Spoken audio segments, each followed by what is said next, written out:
Hi hello friends, welcome to அத்தலிய தமிழ். இன்றைக்கி நம்ம வீடியோவில் நம்ம சப்ஸ்கிரைபர் வந்து அனுப்புனாங்க. அந்த ப்ளவுஸ் தான் வந்து நான் ஒர்க் போட்டு ஸ்டிச் பண்ணி வச்சுருக்கேன். இப்போ அந்த ப்ளவுஸ் தான் பார்க்க போகிறோம். பாருங்கள், இது வந்து காப்பர் கலரு பீடு ஒர்க்கு.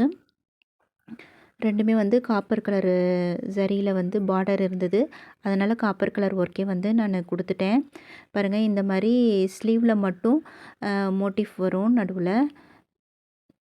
இது வந்து நான் ஸ்டோன் வந்து நடுவில் ஒட்டிட்டு அதை சுற்றி வந்து 3mm பீடு, அப்புறம் ரன்னிங் ஸ்டோன் 3mm பீடு இந்த மாதிரி ஒட்டிட்டு நடுவில் வந்து கிளிப் ஸ்டோன் ஒட்டியிருக்கேன். கிளிப் ஸ்டோன் ஒட்டி அப்புறம் திலகம் ஷேப்பில் கிளிப் ஸ்டோன் ஒட்டியிருக்கேன். பாருங்கள், கிளிப் ஸ்டோன் ஒட்டி இந்த மாதிரி 3mm பீடும் 4mm பீடும் நான் கலந்து இந்த மாதிரி வந்து கொடுத்துருக்கேன். பாருங்கள், சிம்பிளான டிசைனாலும் நம்ம வியர் பண்ணும் போது பார்க்குறதுக்கு வந்து இந்த மாதிரி டிசைன்லாம் நல்ல லுக்காக இருக்கும். அடுத்தது பேக் சைடு நெக் வந்து பார்க்கலாம்.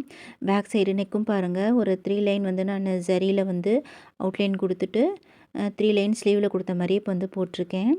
நெக்ஸ்ட்டு வந்து இந்த பர்பிள் கலர் ப்ளவுஸு.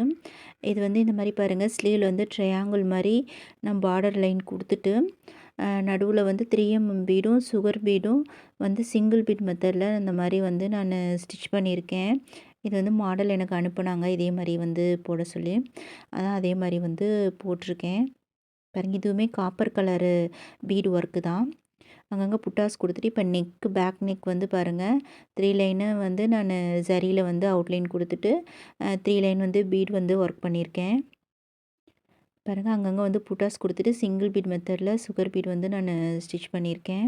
அவ்வளோதான் ஃப்ரெண்ட்ஸ், இந்த வீடியோ உங்களுக்கு யூஸ்ஃபுல்லாக இருக்கும்னு நினைக்கிறேன். யூஸ்ஃபுல்லாக இருந்தால் மறக்காமல் ஒரு லைக் பண்ணுங்கள், உங்கள் ஃப்ரெண்ட்ஸ் அண்ட் ஃபேமிலிக்கு ஷேர் பண்ணுங்கள். மறக்காமல் சப்ஸ்கிரைப் பண்ணிவிட்டு பக்கத்தில் இருக்க பெல் பட்டனை கிளிக் பண்ணுங்கள். கிளிக் பண்ணிவிட்டு அதில் ஆல் ஆப்ஷனை செலக்ட் பண்ணுங்கள்.